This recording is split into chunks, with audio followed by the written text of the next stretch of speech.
How's it going, everybody? Doing a Premier League ramble here today. Just rambling about all things Premier League. We'll go over some stats and standings. I'll just briefly go over the scores of last week.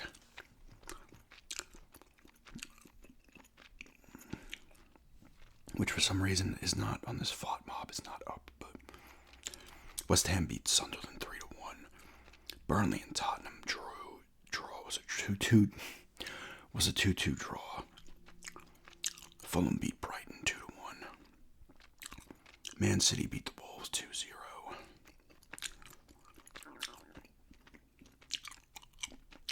Bournemouth beat Liverpool 3-2. Nottingham Forest beat Brentford 2-0. Chelsea beat Crystal Palace 3-1. Aston Villa beat Newcastle 2-0.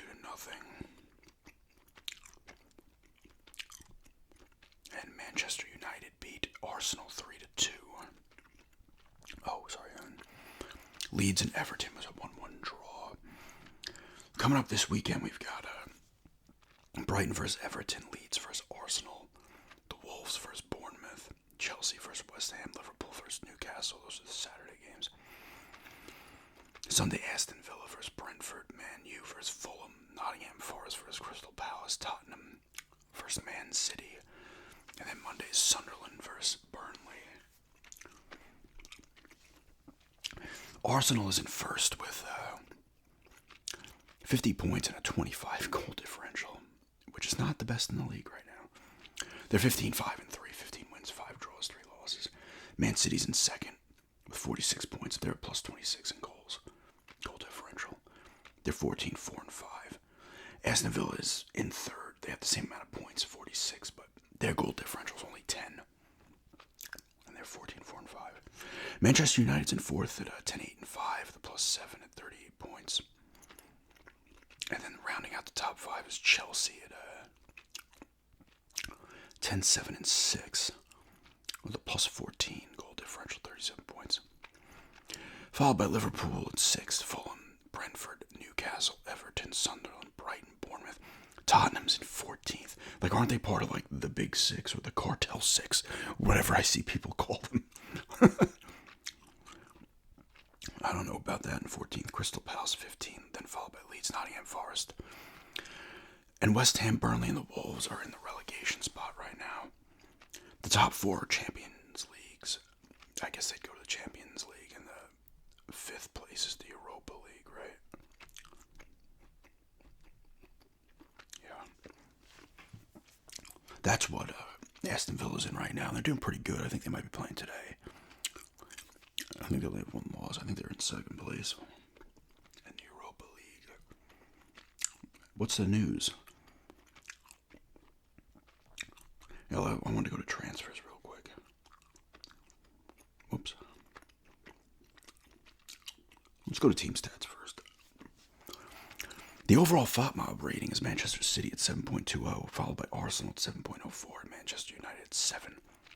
Manchester City is leading goals per match with 2, Arsenal at 1.8, and Manchester United at 1.8.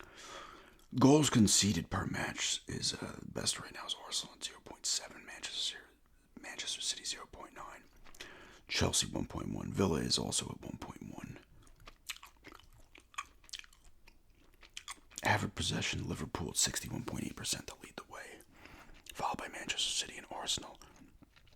Arsenal has 11 clean sheets, Manchester City 9, Manchester City 10, Chelsea 9. Aston Villa is 6 with 7. Crystal Palace has 8 clean sheets. Everton has 9. Is that good? Because Pickford is their goalie, right? And he's their he's England's there he is. He's England's goalie in the World Cup, right?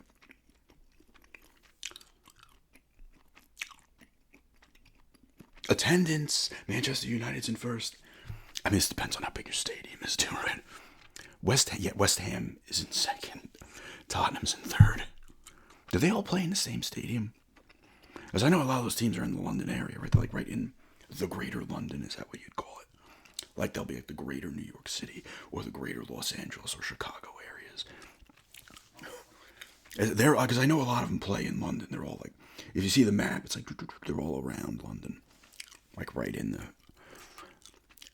the greater London area, or some are straight in the middle, I guess, right? Aston Villa's 10th, 41,000. Yeah, Chelsea, I would assume, sells out, and they're 39,000 and 11th. The Wolves aren't even last. Bournemouth's last. They just have a small stadium. Now, Brentford, I think, does have a small stadium. They're second to last because I watched the first time the game when Aston Villa played them. It was in Brentford, their stadium, and it was small. It looked small. I mean, Aston Villa's doesn't necessarily look huge when you see it, but clearly it sits at least 41,908.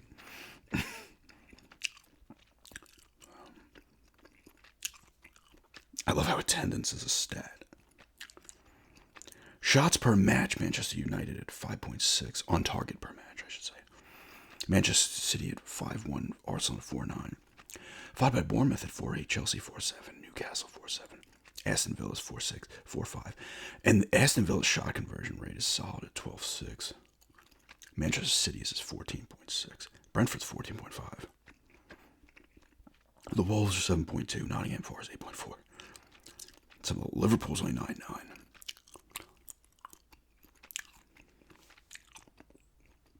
Big chances, Manchester City leads the way at 73. Brentford at 70 and Arsenal at 68.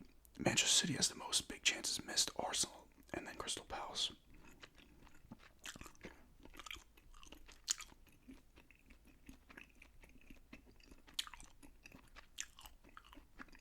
Tackles per match, Tottenham with 20 to lead the way. Crystal Palace at 19.3 and the Wolves. Wolverhampton Wanderers, the Wolves at 19.3 as well.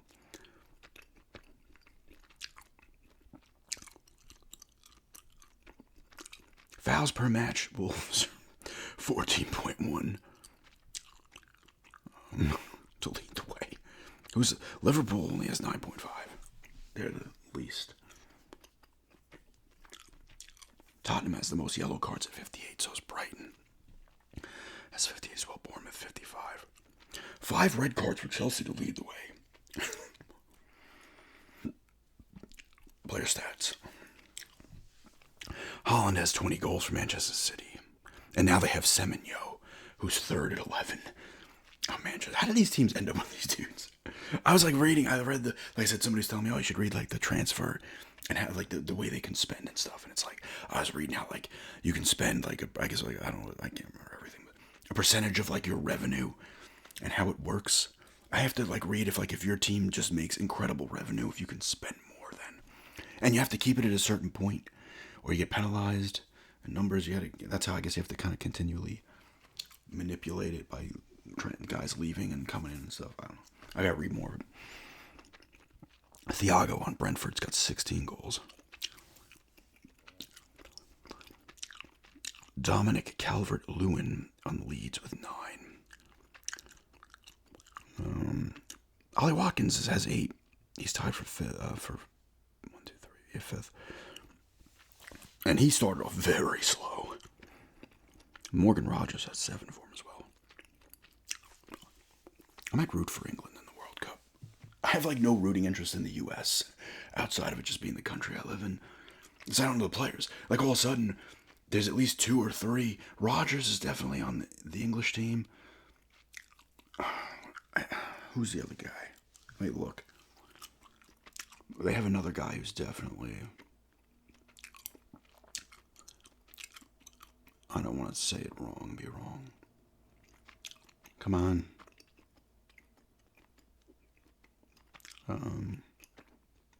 It's Konza. I think he's also on the team.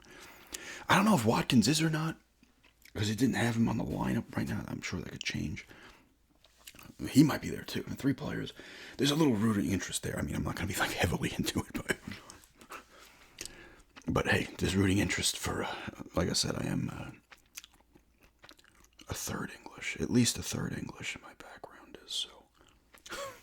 It's either them, Germany, or Ireland. I'll have to root for one of the three.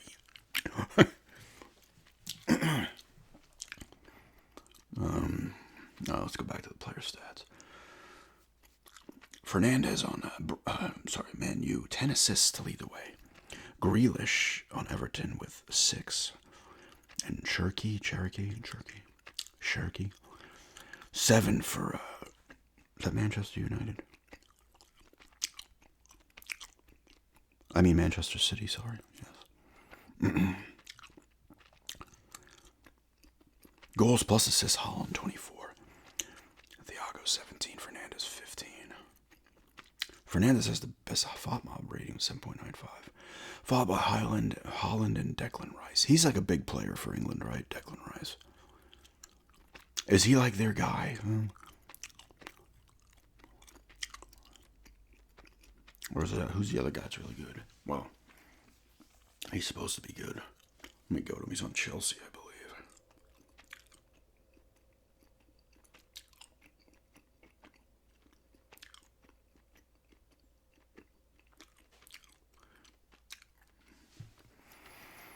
What is his name? I don't think he's played much this year. Why can't I remember his name? Everybody, you guys are all like, this is what his name is. Cole Palmer. Oh, he is hurt, it looks like. Expected return doubtful. Thigh injury. He had 4 goals in 12 matches this year. He's like one of the young ones, right? Young guys.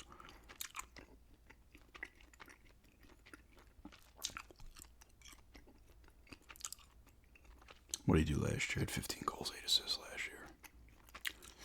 They're like playing like 50 different leagues. Champions League, Europa League, this league if you're in it. I'm going to look at some transfer stuff. Because I know Aston Villa got some guys, they lost some. So Aston Villa got this guy, Tammy Abraham, who apparently was also on them at a point too, and he's back now. He's supposed to be solid. He came from a team from another league that I cannot pronounce. The Super League, apparently. He had 7 goals and an assist in 18 matches.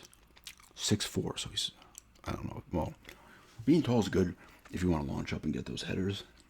Throw in.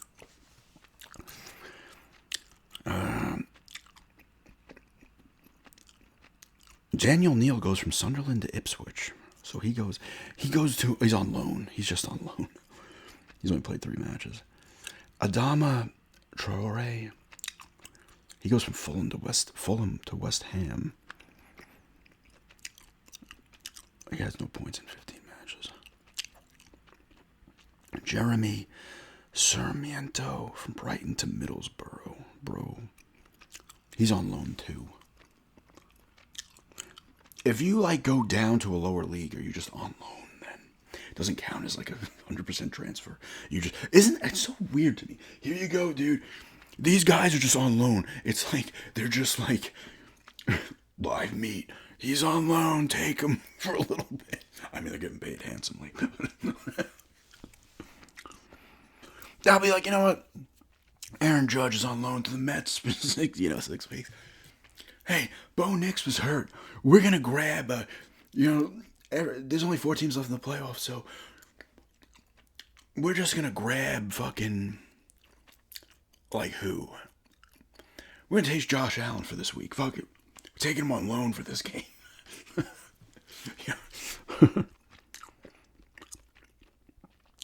Ryan. He goes from Vasco da Gama to Bournemouth. He's only 19. 1 match, and he had 2 goals I don't even know how to say that. I'm not going to attempt to. His market value is 21 million. Abraham's is 16 million.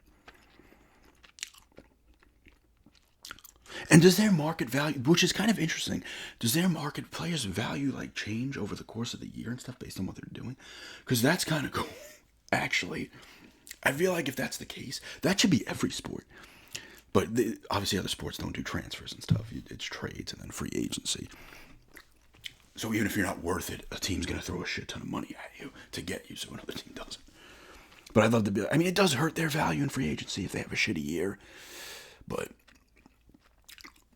it's not. Some teams are still going to overpay people. Like if Stidham, even if he had like 3 touchdowns, no picks against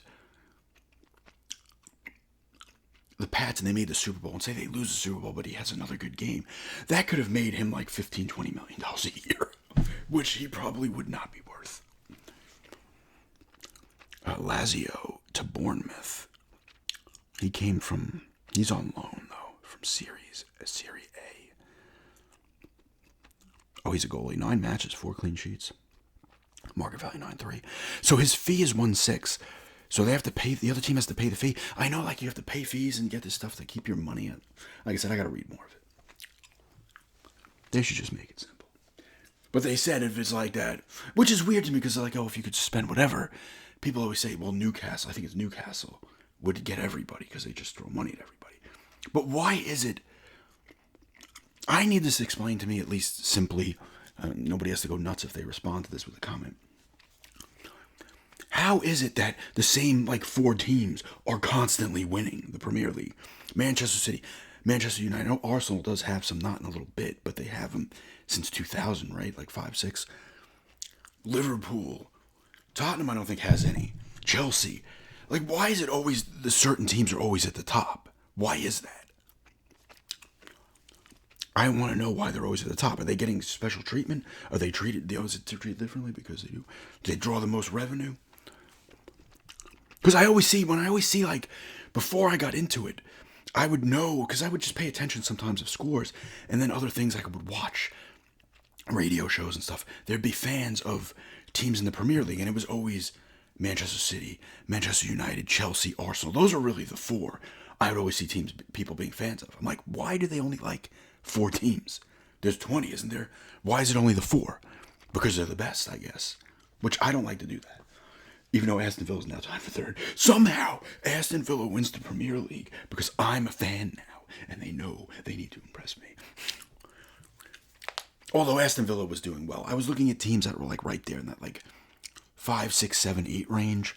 They might have finished 4th, actually. Because I think they were in the Champions League like 2 years ago. And now they're tied for 3rd. They had a chance to get in 2nd alone, but they lost to Everton. Not this past week, the week before. They're still playing well. I'd love to see them get into the Champions League again. I think it was not. Well, they're in the Europa League this year. It was the year before, right? Last year they were in Champions League. But yeah, like let me know. Like, is there favoritism or something? Like, why are these certain teams always the best? Like, let's just take a look. Let's look at these transfers real quick. I don't know. There was other big ones. Oh, these are all transfers. So I got to go back to the top. Let's go to the top transfers. Ethan Nwaneri from Arsenal to Marseille. So he goes from the team that's in number. He's on loan though, of course. He's from England. 63 million market value. 1 match for League One. So that's the French league, right? And he has a goal in that match. So what was he doing? In the Premier League, he only played in 6 matches. Semenyo goes from Bournemouth to Man City at a market value of 54 million, and the fee was 76 million. And they get the 3rd goal, best goal scorer on top of having the 1st. Johan Vissa, Brentford to Newcastle. A fee of 68, his market value is 27 million. What was he doing? 9 matches, 1 goal in the Premier League. So, Nicholas Jackson, Chelsea to Bayern München. That's the German league. Bayern München. I'm saying it wrong. Nicholas Jackson. Oh, that's what I just said. Alexander Isak went from Newcastle to Liverpool. That happened. Yeah, that happened in fucking early on. He wanted to leave too. His market value 117 million. His fee 151 million. I need to understand this because that fee of 151 million is insane. That's higher than like payrolls of every other American team in every league outside of like what the Dodgers, the Mets, the Yankees and a few other teams spend. Oh my God.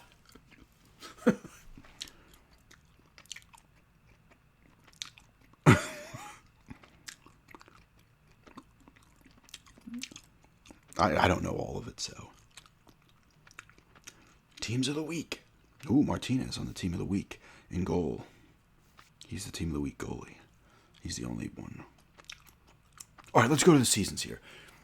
I'm going to go back 20 years and let's see how many teams won it. I know Leicester City popped one in there.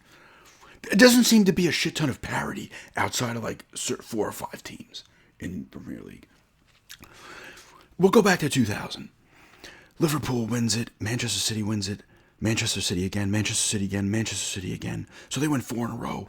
Liverpool wins 2 of those 6. They win in 1920. Manchester City again. Manchester City again. There's Chelsea in 16-17. Leicester City in 15-16. Chelsea again. Manchester City again. Manchester United. Manchester City. Manchester United. Chelsea. Manchester United. Manchester United. Manchester United. Chelsea. Chelsea. There's Arsenal at 3-4. That was their last one. I know I see like the other big teams seem to like rag on Arsenal.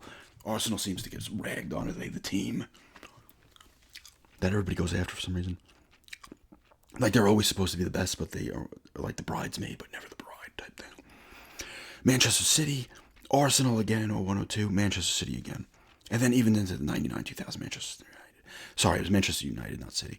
Because they were like the Manchester, and then I guess it swapped to Manchester City now.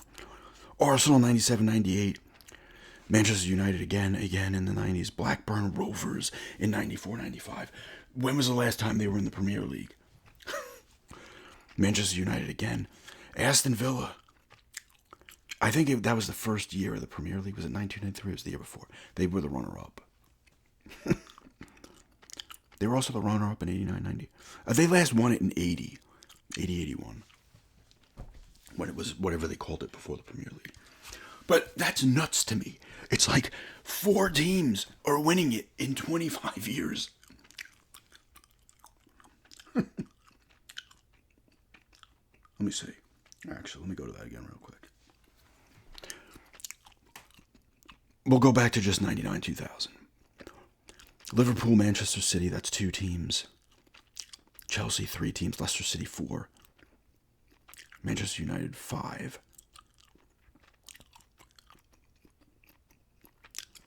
And Arsenal would be 6. So 6 teams, but one just squeezed one in there. Leicester City was like the outlier or whatever. Everything else is the same other teams. Like, that's nuts to me. There's parity between... So, like, is that why everybody just roots for these certain teams? Because they're the ones that are going to have a chance to win it every year. You know? Like, I know Manchester City, Manchester United slipped a little bit. You know? That's crazy to me. So if Aston Villa, by miracle, wins the Premier League this year, it would be such an outlier, right? Because it doesn't happen. It's always one of the other teams. Leicester City's in relegation. I mean, is in the league below. I can't do that, though. Like, I wouldn't, for me personally, as a sports fan, I wouldn't be able to like one of those teams.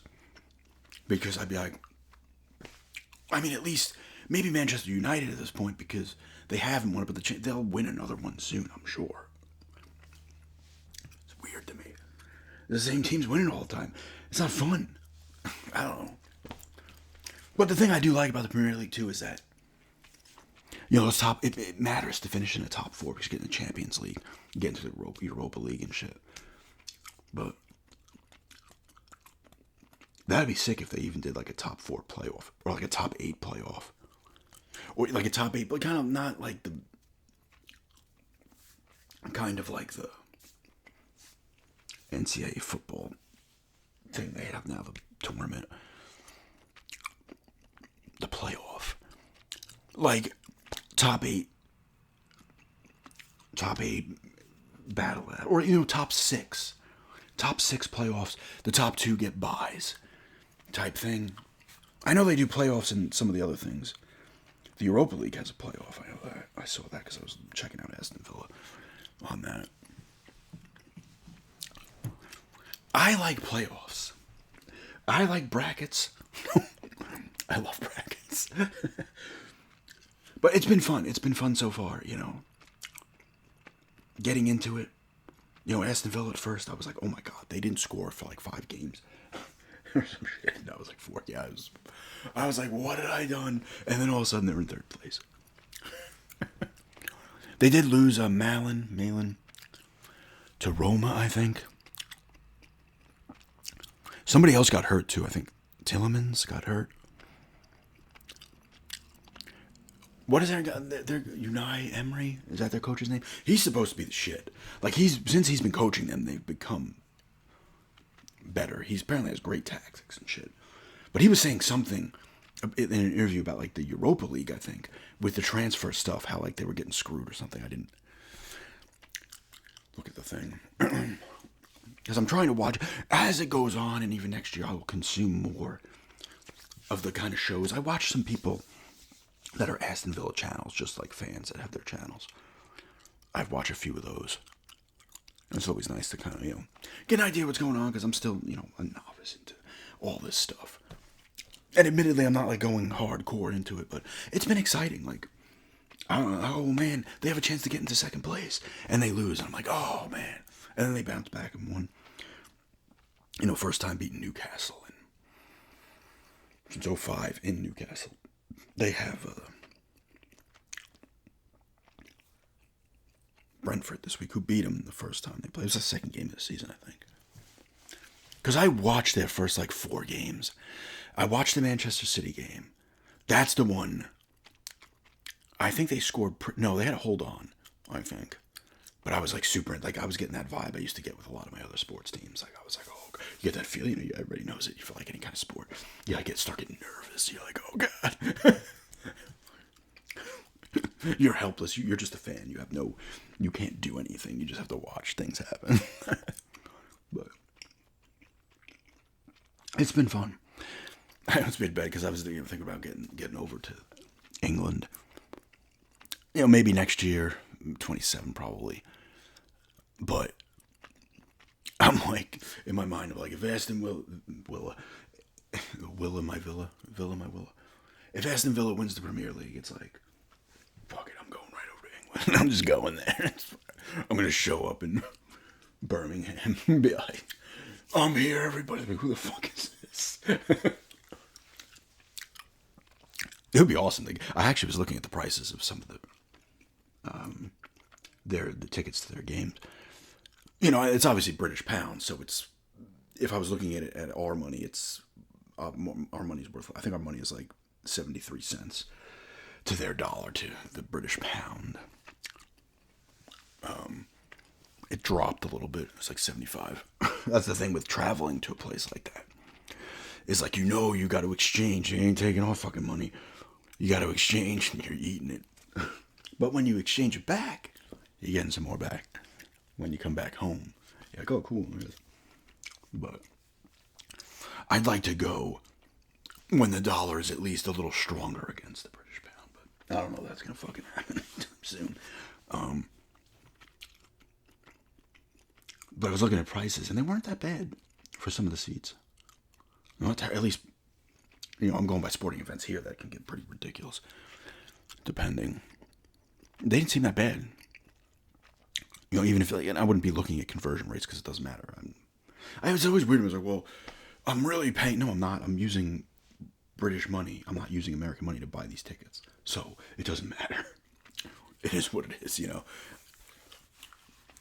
It'd be cool to get to a fucking game. That'd be nuts. Not that I do well in big crowds, and I have no. When was the last sporting event I went to? Man, that's a good question. What was the last sporting event I went? I've gone to concerts, but what was the last sporting event? It definitely wasn't a football or basketball game. It would have been a hockey game. No, it was a baseball game. Or was it hockey? I went to a Yankee game in 2015. It was the only time I'd been to the new Yankee Stadium. It was for my friend's year anniversary from passing away, and his family got everybody Yankee tickets, and they put a thing up on the board. It was really nice. Like the team put a thing up on the board or whatever. For him and stuff. But that was the only time I went there. I probably wasn't in an Islander game after that. because I didn't go to any Islander games in Brooklyn when they were in the Barclays Center, and I didn't go to any at the UBS Arena. I was in there for the Trans-Siberian Orchestra. It was nice. So yeah, it would have been that Yankee game in 10 years, 11 years ago. I'm not huge on going to sporting events. I used to go to a lot more Islander games when I was younger. Same thing with the Yankee games and Met games as well. I went to a lot of Met games when I was really younger, in the single digits, and I still went to some Met games over the years. But I was going to more Yankee games in my teenage years, and I saw the only football game I saw was the Broncos play the Bills in Buffalo back in, I think it was the '94 season. They lost. It was a cool experience though. And I've been to like 3 basketball games, and they were all Nets games. I did get to see Portland play them once. 3 or 4 Nets games I went to. Because my friend was a Net fan, and I went with him and his dad, like twice. And then I think I definitely went with my mom and my friend. And that was 9th grade, I think, when I saw. No, was it 9th? It couldn't have been 9th.